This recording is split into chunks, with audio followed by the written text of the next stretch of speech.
Who do you think most enthusiastically encourages faith in American society today?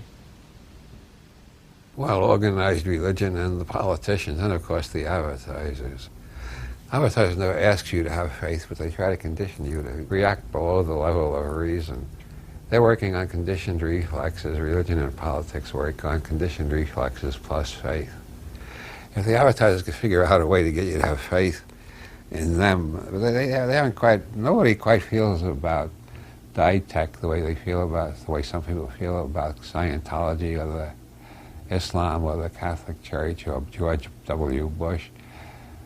But if the advertisers could work out a gimmick that persuade us that it's necessary to have faith in them, they would do it, of course, because faith really reinforces conditioned reflexes very well. Absolutely stops thinking entirely if you have enough faith. People have been governed by faith throughout most of history. It seems the world is divided into three groups, at least this is the way it seems to me sometimes. The gullible who have faith in almost any con man who comes along.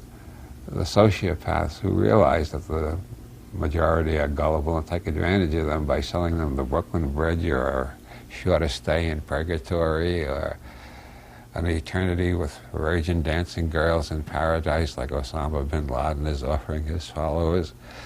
And then there are those of us who know that the majority are gullible idiots, and we see the sociopaths exploiting them. We don't want to exploit them. We want to wake them up until, hey, start thinking for yourselves. They never pay any attention to us. They much prefer the sociopaths who flatter them and cajole them and separate them from their wallets. And I long ago gotten used to that. I'm preaching to the choir almost all the time. I'm never going to reach the people who need to be awakened. I only reach the people who have started to wake up, and I help them to wake up a little further. Maybe that's the biggest role I can imagine for myself. Oh, it's a long time since I read Huckleberry Finn, but it's very neat at the beginning of the book when he's living with the widow before he runs away. She teaches him to pray, and he tries it, and he never gets anything he prays for. He decides that's a waste of time, and she tells him about faith. He tries to figure that out. And he comes to the conclusion, faith is believing what you know ain't so.